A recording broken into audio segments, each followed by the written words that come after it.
ಇದು ಆಯುರ್ವೇದ ವೈದ್ಯರ ಮುಖ್ಯ ಒಂದು ಇನ್ಸ್ಟ್ರೂಮೆಂಟ್ ಆಫ್ ಸರ್ಜರಿ. ಇದು ನಾವು ಇನ್ ಹೌಸ್ ಫಾರ್ಮಸಿ ಅಂತ ಕರಿತೀವಿ. ಇದಕ್ಕೆ ಒಂದು ಆಯುರ್ವೇದ ಹಾಸ್ಪಿಟಲಲ್ಲಿ ನಮ್ಮ ರೋಗಿಗಳಿಗೆ ಏನು ಬೇಕೋ ಅದರ ಆ ಔಷಧಿಗಳು ನಾವು ಇಲ್ಲೇ ತಯಾರು ಮಾಡೋದ್ರಿಂದ ಪಿಂಪಲ್ಸಿಗೂ ಪ್ರಯೋಜನ ಆಗುತ್ತೆ, ಹೇರ್ ಫಾಲಿಗೆ ಪ್ರಯೋಜನ ಆಗುತ್ತೆ, ಮತ್ತು ಕೆಲವು ಡ್ಯಾಂಡ್ರಫ್ ಮುಂತಾದ ಕೆಲವು ಸಮಸ್ಯೆಗಳಿಗೆ ಪ್ರಯೋಜನ ಆಗುತ್ತೆ. ಅದು ಚಿಕ್ಕ ವೆರೈಟಿ, ಇದು ಅದರಲ್ಲೇ ದೊಡ್ಡ ವೆರೈಟಿ. ಸೊ ಇದರನ್ನು ಏನು ಮಾಡ್ತಾರೆ, ಮರ್ಮ ಜಾಗಗಳಿಗೆ ಸ್ವಲ್ಪ ಸ್ಮಾಲ್ ಕಟ್ ಮಾಡಿ ಅಲ್ಲಿಗೆ ಬಿಡ್ತಾರೆ.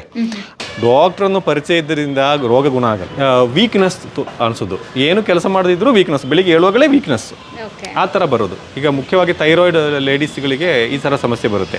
ಕಾಶ್ಮೀರದಿಂದ ಕನ್ಯಾಕುಮಾರಿವರೆಗಿರುವಂಥ ಮದ್ದಿನ ಗಿಡಗಳೇನಿದೆ ಅದನ್ನು ನಾವು ಅಲ್ಲಿಂದ ಪ್ರೊಕ್ಯೂರ್ ಮಾಡಿ ಸೋರ್ಸ್ ಮಾಡಿ ಇಲ್ಲಿ ತಂದು ಇಟ್ಕೊಂಡಿರ್ತೀವಿ. ಇದು ಜಟಾಮಾಂಸಿ ಅಂತ ಹೇಳುವಂಥ ಹಿಮಾಲಯದಲ್ಲಿ ಬೆಳೆಯುವಂಥ ಒಂದು ಗಿಡ. ಇದು ಡಿಪ್ರೆಷನು ಮುಂತಾದ ಬ್ರೈನ್ ಸಂಬಂಧವಾದ ರೋಗಗಳನ್ನು ಗುಣ ಮಾಡಲಿಕ್ಕೆ ತುಂಬ ಮುಖ್ಯವಾದಂಥ ಒಂದು ಮದ್ದು. ನಿರ್ಗುಂಡಿ ಅಂತ ಹೇಳುವಂಥ ಒಂದು ಮದ್ದಿನ ಗಿಡ. ಇದು ನೋವುಗಳಿಗೆಲ್ಲ ಇದು ತುಂಬ ಉಪಯೋಗಕರ ಆಗಿದೆ. ಅಷ್ಟು ಸರ್ಜರಿ ಮಾಡಿರುವವರು ಸುಶ್ರುತ ರೈನೋಪ್ಲಾಸ್ಟಿ ಅಂತ ಹೇಳಿ ಕಾಂಡಾಮೃಗದ ಚರ್ಮವನ್ನು ತೆಗೆದು ಮೂಗು ಕಟ್ಟಾಗಿರುವವರಿಗೆ, ಕಿವಿ ಕಟ್ಟಾಗಿರುವವರಿಗೆಲ್ಲ ಅದನ್ನು ಫಿಕ್ಸ್ ಮಾಡಿ ಕಾಸ್ಮೆಟಿಕ್ ಸರ್ಜರಿ ಮಾಡಿರುವವರು ಆಯುರ್ವೇದ ಡಾಕ್ಟ್ರು. ವೇದೋಂಗ ಗಂಧ ಶಿಥಿಲತ್ವಮಂಗೆ. ಏನ್ ಸರ್, ಹುಳ ಎಲ್ಲ ಸಾಕೋಬಿಟ್ಟಿದ್ದೀರಲ್ಲ? ಇದು ನಮ್ಮ ಧನ್ವಂತರಿಯ ಕೈಯಲ್ಲಿ ಇರುವಂಥ ಒಂದು ಶಸ್ತ್ರ ಅಂತ ನಾವು ಕರಿತೀವಿ. ಇದು ಆಯುರ್ವೇದ ವೈದ್ಯರ ಮುಖ್ಯ ಒಂದು ಇನ್ಸ್ಟ್ರೂಮೆಂಟ್ ಆಫ್ ಸರ್ಜರಿ ಅಂತ ನಾವು ಹೇಳ್ಬೋದು. ಇದು leach, medicated leach, medicinal leach ಅಂತೆಲ್ಲ ಕರಿತೀವಿ. ಉಂಬುಳ, ಜಲೌಕ ಅಂತ ಕೂಡ ಇದನ್ನು ಕರೀತಾರೆ. ಇದು ಮಲ್ನಾಡ್ ಸೈಡ್ಗಳಲ್ಲಿ ಇರುತ್ತೆ. ಅದು ಚಿಕ್ಕ ವೆರೈಟಿ, ಇದು ಅದರಲ್ಲೇ ದೊಡ್ಡ ವೆರೈಟಿ. ಸೊ ಇದು ಕೆಲವು ಕೆರೆಗಳಲ್ಲೆಲ್ಲ ಇರುತ್ತೆ. ಇದರನ್ನು ಏನು ಮಾಡ್ತಾರೆ, ಕೆಲವು ಮರ್ಮ ಜಾಗಗಳಿಗೆ ಸ್ವಲ್ಪ ಸ್ಮಾಲ್ ಕಟ್ ಮಾಡಿ ಅಲ್ಲಿಗೆ ಬಿಡ್ತಾರೆ. ಅದು ಒಳಗಡೆ ಹೋಗಲ್ಲ, ಅಲ್ಲಿ ಕಚ್ಚಿಬಿಟ್ಟು ಅಲ್ಲಿ ಇರುವಂಥ ರಕ್ತವನ್ನು ಇರ್ಕೋತೆ. ಒಂದು 10 ml 20 ml ಆ ಥರ ರಕ್ತವನ್ನು ಇರ್ಕೋತೆ. ಇದು ಸಮಸ್ಯೆ, ಈ ಸ್ಕಿನ್ ಸಮಸ್ಯೆಗಳಿಗೆ, ರಕ್ತ ಬ್ಲಾಕ್ ಆಗಿರುವಂಥ ಹೊರಗಡೆ ಪೆರಿಫೆರಲ್ ಇದರಲ್ಲಿ ಬ್ಲಡ್ಡಲ್ಲಿ ಎಲ್ಲರೂ ಕಾಲುಗಳಲ್ಲಿ, ನಾನು ವೆರಿಕೋಸ್ ವೇನ್ ಅಂತ ಹೇಳಿದ್ ನೋಡಿ, ಈ ವೆರಿಕೋಸ್ ವೇನ್ ಬಂದಾಗ ರಕ್ತನಾಳಗಳಲ್ಲಿ ಬ್ಲಡ್ಡು ಹೀರ್ಕೊಂಡು ನಿಂದುಬಿಟ್ಟು ಅಲ್ಲಿ ಕಾರ್ಬನ್ ಡೈಆಕ್ಸೈಡ್ ಜಾಸ್ತಿ ಆಗುತ್ತೆ, ಪಾಯ್ಸನ್ ಟಾಕ್ಸಿನ್ಸ್ ಜಾಸ್ತಿ ಆಗುತ್ತೆ. ಅದರಿಂದ ಸಮಸ್ಯೆ ಬರುತ್ತೆ. ಲಾಸ್ಟ್ ಅದು ಒಡೆಯೋದು, ದುಷ್ಟ ರಕ್ತ ಹೊರಗಡೆ ಬರೋದು, ಇದೆಲ್ಲ ಸಮಸ್ಯೆಗಳಾಗುತ್ತೆ. ಅದಕ್ಕೆಲ್ಲ ಈ ಜಲೌಕಾಚರಣ, ರಕ್ತ ಮೋಕ್ಷಣ ಅಂತ ಹೇಳುವಂಥ ಈ ಲೀಚಿಂದ ಪ್ರಯೋಜನ ಆಗುತ್ತೆ. ಪಿಂಪಲ್ಸಿಗೂ ಪ್ರಯೋಜನ ಆಗುತ್ತೆ, ಹೇರ್ ಫಾಲಿಗೆ ಪ್ರಯೋಜನ ಆಗುತ್ತೆ, ಮತ್ತು ಕೆಲವು ಡ್ಯಾಂಡ್ರಫ್ ಮುಂತಾದ ಕೆಲವು ಸಮಸ್ಯೆಗಳಿಗೆ ಪ್ರಯೋಜನ ಆಗುತ್ತೆ, ಸೋರಿಯಾಸಿಸ್ಗೆ ಪ್ರಯೋಜನ ಆಗುತ್ತೆ. ಈ ಥರ ಅದು ಆಯುರ್ವೇದ ಡಾಕ್ಟರ್ಗಳು ಯಾವ ರೋಗಿಗೆ ಇದನ್ನು ಮಾಡಬೇಕು ಅಂತ ಅವರು ಡಿಸೈಡ್ ಮಾಡಿ ಅದನ್ನು ಮಾಡ್ತಾರೆ. ಅದಕ್ಕೆ ನೀವು ಆಯುರ್ವೇದಿಕ್ ಒಂದು ಅಸ್ತ್ರ ಅಂತ ಹೇಳಿದ್ದು ಲೀಚಸ್. ಇಲ್ಲಿ ನೋಡ್ತೀವಿ ತುಂಬಾ ವೆರೈಟಿ ಲೀಚಸ್ ಇದೆ. ಕೆಲವೊಂದು ಸ್ಮಾಲ್ ಇದೆ, ಕೆಲವೊಂದು ಬಿಗ್ ಇದೆ. ಅಂದ್ರೆ ಪ್ರತಿಯೊಂದು ಪರ್ಟಿಕ್ಯುಲರ್ ಆಗಿ ಪ್ರತಿಯೊಂದು ಡಿಸೀಸಸ್ಗೂ ನೀವು ಸಪರೇಟ್ ಲೀಚಸ್ ಟ್ರೀಟ್ಮೆಂಟ್ ಕೊಡ್ತೀರಾ? Medium size, long size, small size ಅಂತೆಲ್ಲ ಇದೆ. ಈಗ ಕಣ್ಣಿಗೆ ಕೆಲವರಿಗೆ ಕಣ್ಣಲ್ಲಿ ಕಣ್ಣೀರು ಬರಲ್ಲ, ಸೊ ಅವರಿಗೆ ಅಲ್ಲಿಗೆ ಲೀಚು, ಕಣ್ಣಲ್ಲಿ ಕೆಲವು ಪಾಯಿಂಟ್ಗಳಿಗೆ ಲೀಚು ಚಿಕಿತ್ಸೆ ಮಾಡಿದಾಗ ಕಣ್ಣುನೀರು ಮರು ಬಂದಿರುವಂಥ ಕೇಸುಗಳಿದೆ. ಅಲ್ಲ ಸರ್, ನಾವು ಒಂದು ಲೀಚಸ್ ಕಚ್ಚಿಸ್ಕೊಂಡ್ರೆ ಭಯ ಪಡ್ತೀವಿ, ಬ್ಲಡ್ ಎಲ್ಲ ಹೊರಗಡೆ ಹೋಗ್ಬಿಡುತ್ತೆ. ಈ ಟ್ರೀಟ್ಮೆಂಟ್ ಅಲ್ಲಿ ಹೇಗೆ? ಹೌದು, ಇದರಲ್ಲಿ ಭಯ ಪಡುವ ಅವಶ್ಯಕತೆ ಏನಿಲ್ಲ. ಯಾಕಂದ್ರೆ ಡಾಕ್ಟರ್ ಜೊತೆಗೆ ಇರ್ತಾರಲ್ಲ, ಮತ್ತೆ ಇದು ಕಚ್ಚುವಾಗ ನೋವು ಆಗಲ್ಲ ನಮ್ಗೆ. ನೀವು ಅಲ್ಲಿ ಕಾಡಲ್ಲಿ ಕಚ್ಚಿದ್ರು ನೋವಾಗಲ್ಲ, ನಮ್ಗೆ ಕಚ್ಕೊಂಡಾಗ ಇರೋ ಭಯ. ಸೊಳ್ಳೆ ಕಚ್ಚಿದ್ರೂ ಸಹ ಸ್ವಲ್ಪ ನಮಗೆ ನೋವು ಬರುತ್ತೆ, ಲೀಚ್ ಕಚ್ಚಿದ್ರೆ ಅಷ್ಟು ನೋವು ಬರಲ್ಲ. ಯಾಕೆಂದರೆ ಅದರಲ್ಲಿ ಅನಸ್ಥೆಟಿಕ್ ಆದಂಥ ಒಂದು ಪದಾರ್ಥ ಇರುತ್ತೆ. ಇವಾಗ ರೀಸೆಂಟಾಗಿ ಈಗ ಒಂದು ಮೆಡಿಕಲ್ ಸೈನ್ಸಿಂದ ಒಂದು ನ್ಯೂಸ್ ಬಂದಿದೆ. ಏನಂದರೆ, ಈಗ ನಾವು ಎಷ್ಟೋ ಸಲ ಈ ಸಿರಿಂಜ್ ನಾವು ಚುಚ್ಚುತ್ತೀವಿ, ಸಿರಿಂಜ್ ಚುಚ್ಚುವಾಗ ನೋವು ಬರುತ್ತೆ. ಇನ್ನು ಅವರು ಲೀಚ್ ಯಾವ ಥರ ಕಚ್ಚುತ್ತದೋ ಆ ಥರ ಇರುವ ಸಿರಿಂಜನ್ನು ಡೆವಲಪ್ ಮಾಡ್ತಾರೆ. ಅಂದರೆ ಲೀಚ್ ಕಚ್ಚೋದು ಗೊತ್ತೇ ಆಗಲ್ಲ ನಿಮ್ಗೆ. ಇಲ್ಲಿ ಕಾಲಿಗೆ ಲೀಚ್ ಕಚ್ಚಿದ್ರೆ ನೀವು 5 ನಿಮಿಷ 10 ನಿಮಿಷ ನಂತರ ನೋಡುವಾಗ ಗೊತ್ತಾಗುತ್ತೆ ನಿಮಗೆ, ಅಷ್ಟು ಗೊತ್ತೇ ಆಗಲ್ಲ. ಸೊ ಅಷ್ಟು ಸಾಫ್ಟ್ ಆಗಿ ಕಚ್ಚುತ್ತೆ ಅದು, ಎಷ್ಟು ಹಿಡ್ಕೋತದೆ. ಸೊ ಅದೇ ಥರ ಮತ್ತೇನಂದರೆ, ನಿಮ್ಗೆ ಅದು ನೀವು ಸೆಟ್ಟಿಂಗ್ಸಲ್ಲಿ ನೀವು ಅದು ಮಾಡ್ತಾ ಹೋಗಬೇಕು. 15 ದಿವಸ ಒಂದೊಂದು ಟ್ರೀಟ್ಮೆಂಟ್ ಈ ಥರ ಮಾಡ್ತಾ ಹೋದರೆ ವೆರಿಕೋಸ್ ವೇನ್ಸು ಕಡಿಮೆ ಆಗುತ್ತೆ, ನೋವುಗಳು ಕಡಿಮೆ ಆಗುತ್ತೆ, ನೆವೆ, ಅಲರ್ಜಿಕ್ ರ್ಯಾಷಸ್ಸು ಈ ಥರ ಬಂದದೆಲ್ಲ ಕಡಿಮೆ ಆಗುತ್ತೆ. ಇವಾಗ ಎಲ್ಲಿ ಪ್ರಾಣಿಗಳು ನೋಡೋದೇ ಕಡಿಮೆ ಆಗಿದೆ, ಅಂದ್ರೆ ಲೀಚಸ್ ಎಲ್ಲಿ ಸಿಗುತ್ತೆ ಅಂತವ್ರು ಇಲ್ಲಿ ತಕ್ಷಣ ಆಯುರ್ವೇದಿಕ್ ಆಸ್ಪತ್ರೆಗೆ ಬಂದ್ರೆ ಟ್ರೀಟ್ಮೆಂಟ್ ತಗೋಬಹುದು. ಅಂದ್ರೆ ನ್ಯಾಚುರಲ್ ಆಗಿ ಎಲ್ಲಾನು ಕೂಡ ಕ್ಯೂರ್ ಮಾಡಬಹುದು. ಸ್ಮಾಲ್ ಸಮಸ್ಯೆ ಆದ್ರೆ ಕೂಡ ಏನಾದ್ರು ಆಪರೇಷನ್ ಆಗ್ಬೇಕು ಆ ಹಂತಕ್ಕೆ ಹೋಗೋ ಬದಲು ಇಲ್ಲಿನೇ ಬೇಸಿಕಲಿ ಕ್ಲಿಯರ್ ಮಾಡಿಕೊಂಡ್ರೆ ನಮಗೆ ಫ್ಯೂಚರಲ್ಲಿ ಆ ರೀತಿಯಾಗಿ ಒಂದು ಸ್ಟ್ರಗಲ್ ಮಾಡೋದು ಮತ್ತು ದುಡ್ಡನ್ನು ಕೂಡ ಸಾಕಷ್ಟು ಇನ್ವೆಸ್ಟ್ ಮಾಡೋದು, ಲಾಸ್ ಮಾಡ್ಕೊಳ್ಳೋದು ಏನು ಅವಶ್ಯಕತೆ ಇರಲ್ಲ. ಫ್ಯಾಮಿಲಿ ಕೂಡ ಆರಾಮಾಗಿ ಇಡ್ಬೋದು. ಒಂದು ಆಯುರ್ವೇದಿಕ್ ಚಿಕಿತ್ಸೆ ತೊಗೊಂಡಿದ್ದೀನಪ್ಪ, ಬಾಡಿ ಮೇಲೆ ಯಾವುದು ಸೈಡ್ ಎಫೆಕ್ಟ್ ಆಗಲ್ಲ, ಜಸ್ಟ್ ಒಂದು ಟ್ರೈ ಕೂಡ ಮಾಡೋಣ. ನೆಕ್ಸ್ಟು ಅವರಿಗೆ ಕಂಫರ್ಟ್ ಆದರೆ ನೆಕ್ಸ್ಟು ಮುಂದುವರಿತಾರೆ. ಇಲ್ಲಿಗೆ ಬಂದಮೇಲೆ ಕಂಫರ್ಟ್ ಆಗೇ ಆಗುತ್ತೆ. ಯಾಕೆಂತ ಹೇಳಿದರೆ ಇಲ್ಲಿರುವಂಥ ಸ್ಟಾಫ್ ಆಗಿರ್ಬೋದು, ನೀವು ಆಗಿರ್ಬೋದು, ಇಂಟ್ರ್ಯಾಕ್ಟ್ ಮಾಡೋ ಶೈಲಿಗೆಲ್ಲ ಕಳೆದೋಗ್ಬಿಡ್ತಾರೆ ಸರ್. ಸಾಕಿದ್ದೀರಾ ನೀವೇ ತಂದು ಸರ್? ಅಲ್ಲ, ಅದು ತಂದು ಮತ್ತು ಇದು ನಾವು ಮೇಂಟೈನ್ ಮಾಡೋದು ಈ ಥರ. ಸರ್ ಪಕ್ಕದಲ್ಲೇ ಮೆಟ್ರೋ ಇದೆ, ಅದ್ರ ಪಕ್ಕದಲ್ಲೇ ನೋಡಿದ್ರೆ ಸಸ್ಯ ಕಾಶಿನೇ ಇದೆಯಲ್ಲ. ಸಸ್ಯ ಸ್ವಲ್ಪ ಒಂದು ನಾವು ನಮ್ಮದು ಒಂದು ಹವ್ಯಾಸ. ಯಾಕೆಂದರೆ ನಾವು ಉಪಯೋಗ ಮಾಡುವಂಥ ಆಯುರ್ವೇದ ಔಷಧಗಳು ಯಾವುದೆಲ್ಲ, ಗಿಡಗಳು ಯಾವುದೆಲ್ಲ ಅಂತೆಲ್ಲ ನೋಡಿ ಸಂಶೋಧನೆ ಮಾಡಲಿಕ್ಕೆಲ್ಲ ಸ್ವಲ್ಪ ಇಲ್ಲಿ ಒಂದು ಉದ್ಯಾನ ಥರ ನಾವು ಮೇಂಟೈನ್ ಮಾಡಿದ್ದೀವಿ. ಸರ್ ಮೇಲೆ ಒಂದು ಫ್ಲೋರಿಗೆ ಕರ್ಕೊಬಂದಿದ್ದೀರಾ. ಇದು ಒಂದು ನಮ್ಮ ರೋಗಿಗಳಿಗೆ ಎಷ್ಟು ಇದು ನಾವು ಇನ್ ಹೌಸ್ ಫಾರ್ಮಸಿ ಅಂತ ಕರಿತೀವಿ. ಇದಕ್ಕೆ ಒಂದು ಆಯುರ್ವೇದ ಹಾಸ್ಪಿಟಲಲ್ಲಿ ನಮ್ಮ ರೋಗಿಗಳಿಗೆ ಏನು ಬೇಕೋ ಅದರ ಆ ಔಷಧಿಗಳು ನಾವಿಲ್ಲೇ ತಯಾರು ಮಾಡೋದ್ರಿಂದ ನಾವಿಲ್ಲಿ ಹರ್ಬ್ಸಿನ ರಾ ಮೆಟೀರಿಯಲಿಂದ ಸ್ಟಾಕಿಂದ ಶುರು ಮಾಡಿ ಪ್ರೊಡಕ್ಷನ್ವರೆಗೂ ನಾವಿಲ್ಲೇ ಮಾಡ್ತೀವಿ. ಸೊ ಅದಕ್ಕೆ ನಮ್ಮ ಡಾಕ್ಟರ್ಸೇ ಅದನ್ನು ಸೂಪರ್ವೈಸ್ ಮಾಡ್ತಾರೆ. ಇಲ್ಲಿ ನಾವು ನೋಡ್ಬೋದು ಕೆಲವು ಹರ್ಬ್ಸ್ ಎಲ್ಲ ನಾವು ಪೌಡರ್ ಮಾಡಿ ಇಟ್ಕೊಂಡಿದ್ದೀವಿ. ಇದು ಉದಾಹರಣೆಗೆ ಇದು ಹಂಸಪತ್ಯಾದಿ ಕಷಾಯ ಚೂರ್ಣ ಅಂತ, ಇದು BP ಚೂರ್ಣ, ಇದು ಎಬಿಲಿಟಿ, ಈ ಥರ ಬೇರೆ ಬೇರೆ ಹರ್ಬ್ಸು ನಾವು ಇದರಲ್ಲಿ ತ್ರಿಫಲಾ ಚೂರ್ಣ ತುಂಬ ಫೇಮಸ್ಸು. ಇದರನ್ನೆಲ್ಲ ನಾವಿಲ್ಲಿ ಚೂರ್ಣವಾಗಿ ನಾವು ಇಟ್ಕೊಂಡಿದ್ದೀವಿ. ಒಂದೊಂದು ರೋಗಿಗಳಿಗೆ ಅವರ ನಾಡಿ ಪರೀಕ್ಷೆ ಮಾಡಿ ನೋಡಿಬಿಟ್ಟು ಅವರಿಗೆ ಅವರ ಕಸ್ಟಮೈಸ್ಡ್ ಆಗಿ ಅವರಿಗೆ ಯಾವ ರೋಗ ಇದೆಯೋ ಅದಕ್ಕೆ ನನಗಾದಂಥ ನಾವು ಚೂರ್ಣಗಳನ್ನು ಮಿಕ್ಸ್ ಮಾಡಿ ಮೆಡಿಸಿನ್ ಮಾಡಿ ಅವರಿಗೆ ಕೊಡ್ತೀವಿ. ಈಗ ಆಯುರ್ವೇದದಲ್ಲಿ ನೀವು ಬಂದಾಗ ಸ್ವರಸ, ಚೂರ್ಣ, ತೈಲ, ಘೃತ, ಕಷಾಯ, ಲೇಹ್ಯ ಇತ್ಯಾದಿ ಒಂದು 6-7 ವೆರೈಟಿ ಔಷಧಿಗಳು ಆಚಾರ್ಯ ಪರಂಪರೆಯಿಂದ ಹೇಳಿ ಬಂದದ್ದು ಇದೆ. ಈಗ ಚರಕ ಸಂಹಿತೆ, ಸುಶ್ರುತ ಸಂಹಿತೆ, ವಾಗ್ಭಟ ಸಂಹಿತೆ ಅಂತ ಕೇಳಿರಬೇಕು. ಅಷ್ಟು ಸರ್ಜರಿ ಮಾಡಿರುವವರು ಸುಶ್ರುತ, ರೈನೋಪ್ಲಾಸ್ಟಿ ಅಂತ ಹೇಳಿ ಕಾಂಡಾಮೃಗದ ಚರ್ಮವನ್ನು ತೆಗೆದು ಮೂಗು ಕಟ್ಟಾಗಿರುವವರಿಗೆ, ಕಿವಿ ಕಟ್ಟಾಗಿರುವವರಿಗೆಲ್ಲ ಅದನ್ನು ಫಿಕ್ಸ್ ಮಾಡಿ ಕಾಸ್ಮೆಟಿಕ್ ಸರ್ಜರಿ ಮಾಡಿರುವವರು ಆಯುರ್ವೇದ ಡಾಕ್ಟ್ರು, ಅಂದರೆ ಸುಶ್ರುತ ಅಂತ ಹೇಳಿ ಅವರದ್ದು ಹೆಸರು. ಸೊ ಆ ಥರ ಇರುವಂಥ ಒಂದು ಪರಂಪರೆ ಈ ಆಯುರ್ವೇದಕ್ಕೆ ಇದೆ.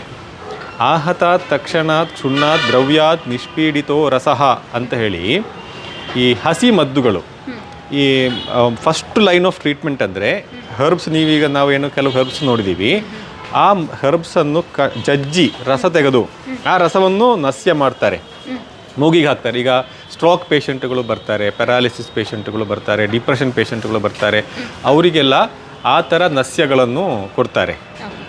ಮತ್ತು ಇನ್ನು ಕುಡಿಯಲಿಕ್ಕೆ ಈಗ ಸಕ್ಕರೆ ಕಾಯಿಲೆ ಇರುವವರು, ಥೈರಾಯ್ಡ್ ಇರುವವರು, PCOD ಇರುವವರು, ಒಬಿಸಿಟಿ ಇರುವವರು, ಈ ಥರ ಸಮಸ್ಯೆ ಇರುವವರಿಗೆಲ್ಲ ಒಂದೊಂದು ಕಾಯಿಲೆಗಳಿಗೆ ಒಂದೊಂದು ಥರ ಹಸಿ ಮದ್ದುಗಳನ್ನು ನಾವು ಕೊಡ್ತೀವಿ. ಅದಕ್ಕೆ ಸ್ವರಸ ಅಂತ ಹೆಸರು. ಸೊ ಈ ಸ್ವರಸ ಅಂತೆಲ್ಲ ಈ ಥರ ಪ್ರಯೋಗ ಇವಾಗ ತುಂಬ ಕಡಿಮೆ ಆಗಿದೆ. ನಾವು ಅದನ್ನು ಹಳೇ ಗ್ರಂಥಗಳಲ್ಲಿ ನೋಡಿ ಇಂಥ ರೋಗಕ್ಕೆ ಇಂಥ ಸ್ವರಸ ಕೊಡಬೇಕು ಅಂತ ಹೇಳಿ ನಾವು ಅದನ್ನು ಮಾಡ್ತೀವಿ. ನಿಮಗೆ ಆಮಲಕ್ಕಿ ಸ್ವರಸ, ಬೆಟ್ಟದ ನೆಲ್ಲಿಕಾಯಿ ರಸ, ಅದು ಸಕ್ಕರೆ ಕಾಯಿಲೆಗೆ ಅದು ತುಂಬ ಒಳ್ಳೆಯದು. ಅಮೃತ ಬಳ್ಳಿ ರಸ, ಅದು ಸಕ್ಕರೆ ಕಾಯಿಲೆಗೆ ಒಳ್ಳೆಯದು. ಈ ಥರ ಒಂದೊಂದು ಸಮಸ್ಯೆಗಳಿಗೆ ಒಂದೊಂದು. ಅಂದರೆ ಸರ್ವ ರೋಗಗಳಿಗೂ ರಾಮಬಾಣ ಇಲ್ಲಿದೆ. ಇಲ್ಲಿಗೆ ಬಂದರೆ ಒಂದು ರೀತಿಯಾಗಿ ಎಲ್ಲ ಕ್ಯೂರ್ ಆಗುತ್ತೆ. ಇವಾಗ BP, ಶುಗರ್, ಯಾವುದೇ ಒಂದು ಕಾಯಿಲೆ ಬಂದರೆ ತಕ್ಷಣಕ್ಕೆ ಎಲ್ಲ ಟಾಬ್ಲೆಟು ಅಡಿಕ್ಟ್ ಆಗಿಬಿಡ್ತಾರೆ. ಇಲ್ಲಾಂದರೆ ಇನ್ನೂ ಜಾಸ್ತಿ ಆಗಿದ್ರೆ ಇನ್ಸುಲಿನ್ ಮೇಂಟೈನ್ ಮಾಡ್ತಾ ಹೋಗೋದು. ಅವುಗಳೆಲ್ಲವೂ ಒಳ್ಳೆಯ ಔಷಧಿಗಳೇ, ಯಾವುದನ್ನು ನಾವು ಕೆಟ್ಟದು ಅಂತ ಹೇಳುವ ಹಾಗಿಲ್ಲ. ಅದರದ್ದೆಲ್ಲ ಪ್ರಯೋಜನ ಇದೆ. ಬಟ್ ಎಲ್ಲರಿಗೂ ಅದರ ಅವಶ್ಯಕತೆ ಬರುವುದಿಲ್ಲ ಅಂತ. ನಾವು 90% ಅದರನ್ನೆಲ್ಲ ಉಪಯೋಗಿಸದೇ ಆಯುರ್ವೇದ ಔಷಧಿಗಳಿಂದ ನಾವು ಗುಣ ಮಾಡೋಕ್ಕೆ ಆಗ್ತದೆ, ಸಾಧ್ಯ ಇದೆ.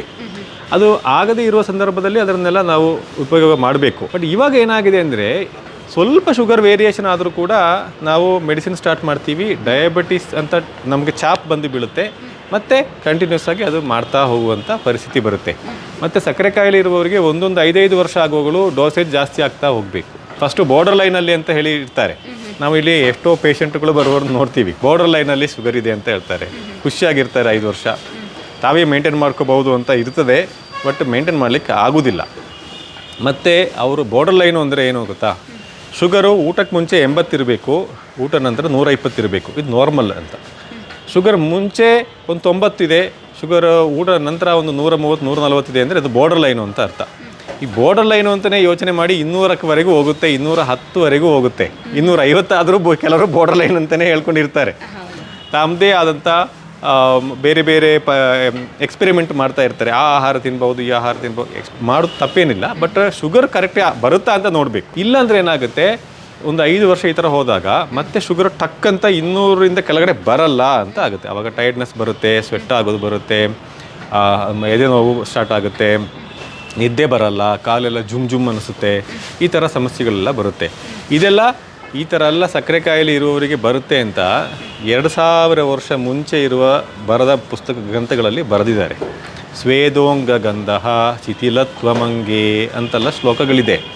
ನಮ್ಗೆ ಇಲ್ಲಿ ಬರುವ ಒಂದೊಂದು ರೋಗಿಗಳಲ್ಲೂ ಲಕ್ಷಣ ನೋಡಿದರೆ ಕರೆಕ್ಟಾಗಿ ಅದೇ ಥರ ಇರುತ್ತೆ ಅವರಿಗೆ.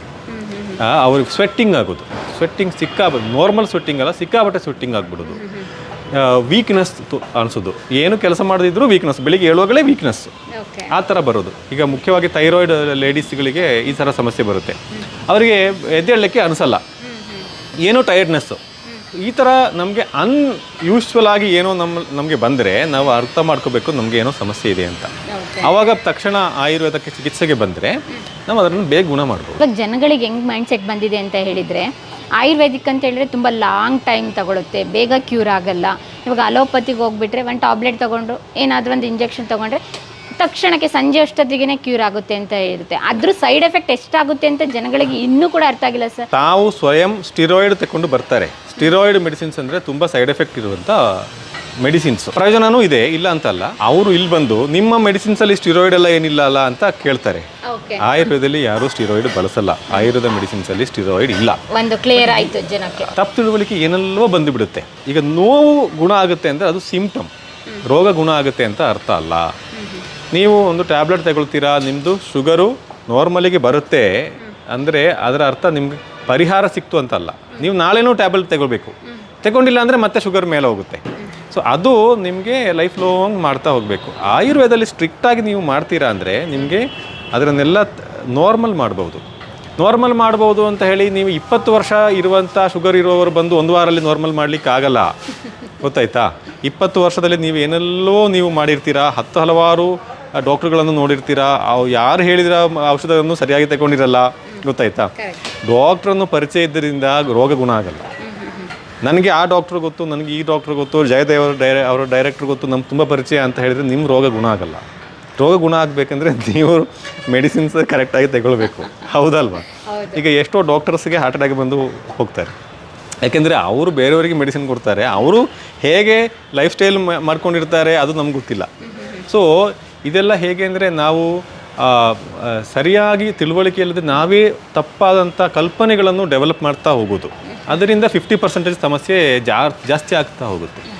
ಹಾಗೆ ಸೊ ಬನ್ನಿ ನಾವು ಇಲ್ಲಿ ಕೆಲವು ಔಷಧಿಗಳು ಏನೆಲ್ಲ ತಯಾರು ಮಾಡ್ತೀವಿ ಅದನ್ನು ತೋರಿಸ್ತೀವಿ. ಅಂದರೆ ಇಲ್ಲಿ ಬಂದಂಥ ಪೇಷಂಟ್ಗಳಿಗೆ ಮೆಡಿಸಿನ್ ಹೊರಗಡೆ ತರಲ್ಲ ನೀವು? ಇಲ್ಲ, ಹೊರಗಡೆಯಿಂದ ನಾವು ತರಲ್ಲ. ಕಾಶ್ಮೀರಿಂದ ಕನ್ಯಾಕುಮಾರಿವರೆಗಿರುವಂಥ ಮದ್ದಿನ ಗಿಡಗಳೇನಿದೆ ಅದನ್ನು ನಾವು ಅಲ್ಲಿಂದ ಪ್ರೊಕ್ಯೂರ್ ಮಾಡಿ ಸೋರ್ಸ್ ಮಾಡಿ ಇಲ್ಲಿ ತಂದು ಇಟ್ಕೊಂಡಿರ್ತೀವಿ.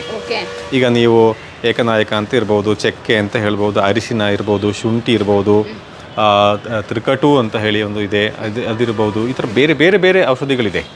ಅದನ್ನೆಲ್ಲ ಇಲ್ಲಿ ನಾವು ತರ್ತೀವಿ, ಇಲ್ಲಿ ಔಷಧ ತಯಾರು ಮಾಡ್ತೀವಿ. ತೈಲಗಳು, ಚೂರ್ಣಗಳು, ಲೇಹ್ಯ ಇದೆಲ್ಲ ಇಲ್ಲೇ ತಯಾರು ಮಾಡ್ತೀವಿ. ಅಂದ್ರೆ ರೆಗ್ಯುಲರ್ ಪ್ರೊಸೆಸ್ ಇದು ತಯಾರು ಮಾಡೋಂಥದ್ದು, ಯಾವತ್ತೂ ಸ್ಟಾಪ್ ಆಗಲ್ಲ. ಅದು ಮತ್ತೆ ನಾವು ಜಾಸ್ತಿ ಸ್ಟಾಕ್ ಇಟ್ಕೊಂಡಿರಲ್ಲ, ಅದಕ್ಕೆ ಎಲ್ಲಾ ದಿನ ಪ್ರತಿದಿನ ಮಾಡ್ತಾನೆ ಇರಬೇಕು. ಹಾಗೆ ಎಲ್ಲ ಪ್ರತಿದಿನ ನಾವು ಯಾಕೆ ಮಾಡಬೇಕು ಅಂದ್ರೆ ನಾವು ಇವತ್ತು ಬಂದವರಿಗೆ ಇವತ್ತು ಮೆಡಿಸಿನ್ ತಯಾರು ಮಾಡಿ ಕೊಡ್ತೀವಿ. ಒಂದು ರೆಸ್ಟೋರೆಂಟ್ ಫ್ರೆಶ್ ತಕ್ಷಣ ಮೆಡಿಸಿನ್ಸ್ ಮಾಡಿ ನೀವು ಯಾವ ತರ ಬೇಕು ಟ್ರೀಟ್ಮೆಂಟ್, ಯಾವ ತರ ಆಯಿಲ್ ಹಾಕಿದ್ರೆ ಅವರಿಗೆ ಗುಣಮುಖ ಆಗುತ್ತೆ, ಎಷ್ಟು ದಿನ ಬೇಕಾಗುತ್ತೆ, ಎಷ್ಟು ಕ್ಯೂರ್ ಆಗುತ್ತೆ, ಮ್ಯಾಕ್ಸಿಮಮ್ 1 ವಾರಕ್ಕೆ ಇರುವ ಔಷಧಿ ಅಷ್ಟೇ ನಾವು ಇಲ್ಲಿ ತಯಾರು ಮಾಡ್ತೀವಿ. ಇದು ಜಟಾಮಾಂಸಿ ಅಂತ ಹೇಳುವಂಥ ಹಿಮಾಲಯದಲ್ಲಿ ಬೆಳೆಯುವಂಥ ಒಂದು ಗಿಡ.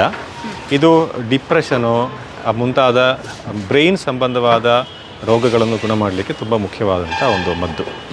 ಸೊ ಇದು ಅಲ್ಲಿಂದನೇ ಬರುತ್ತೆ, ಉತ್ತರಾಖಂಡು ಆ ಕಡೆ ಏರಿಯಾದಿಂದ ನಾವು ಪ್ರೊಕ್ಯೂರ್ ಮಾಡಿ ನಾವು ತರ್ತೀವಿ. ಸೊ ಇದು ನಾವು ನೋಡಿದರೆ ನಿರ್ಗುಂಡಿ ಅಂತ ಹೇಳುವಂಥ ಒಂದು ಮದ್ದಿನ ಗಿಡ. ಇದು ನೋವುಗಳಿಗೆಲ್ಲ ಇದು ತುಂಬ ಉಪಯೋಗಕರ ಆಗಿರ್ತದೆ. ಇದು ಕರ್ನಾಟಕದಿಂದನೇ ನಮಗೆ ಬರುವಂಥದ್ದು. ಅಂದರೆ ಇಲ್ಲೆಲ್ಲ ನೋಡ್ತಿದ್ವಿ, ಇಲ್ಲೆಲ್ಲ ಇರೋದು ಹರ್ಬ್ಸೇ? ಹೌದೌದು, ಒಂದೊಂದು ಹೆರ್ಬ್ಸು ಆ ರೋ ಐಟಮ್ಸಲ್ಲಿ ನಾವು ಇಟ್ಕೊಂಡಿರ್ತೀವಿ. ಇದು ನಾವು ನೋಡ್ಬೋದು ಲಾವಂಚ ಅಂತ ಹೇಳುವಂಥ ಗಿಡ. ಇದು ಅಸಿಡಿಟಿಗೆ ಇದೆಲ್ಲ ಹೆಸರೆಲ್ಲ ನಮ್ಮ ಇವಾಗಿನ ಜನ್ರೇಷನ್ಗೆ ಗೊತ್ತಿಲ್ಲ ಸರ್. ನಮ್ಮ ಜನ್ರೇಷನ್ಗೆ ಗೊತ್ತಿಲ್ಲ ಅಂತ ಹೇಳಿದರೆ ನಮ್ಮ ಫ್ಯೂಚರ್ ಅಪ್ಕಮಿಂಗ್ ಜನ್ರೇಷನ್ಗೆ ಎಲ್ಲಿ ಗೊತ್ತಾಗಬೇಕು?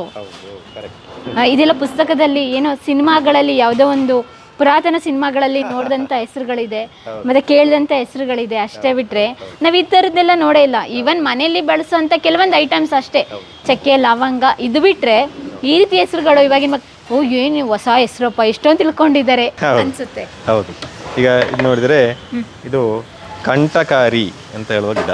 ಸೊ ಇದು ಮುಳ್ಳಿರುತ್ತೆ ಇದರಲ್ಲಿ, ನೋಡಿ ಇದರಲ್ಲಿ ಹುಲ್ಲಿಲೆಲ್ಲ ಮುಳ್ಳಿರುತ್ತೆ. ಓಕೆ. ಸೊ ಇದು ನಮ್ಮ ಬದನೆಕಾಯಿ ವಂಶದಲ್ಲಿ ಬರುವುದು. ಮತ್ತು ದಶಮೂಲಗಳು ಅಂತ 10 ಆಯುರ್ವೇದ ಮದ್ದು ಗಿಡಗಳಿದೆ. ಅದರಲ್ಲಿ ಬಿಲ್ಲಪತ್ರೆ ಕೂಡ ಒಂದು ದಶಮೂಲಗಳಲ್ಲಿ. ಅದರಲ್ಲಿ ಮುಖ್ಯವಾಗಿ ಬರುವಂತಹದ್ದು ಇದು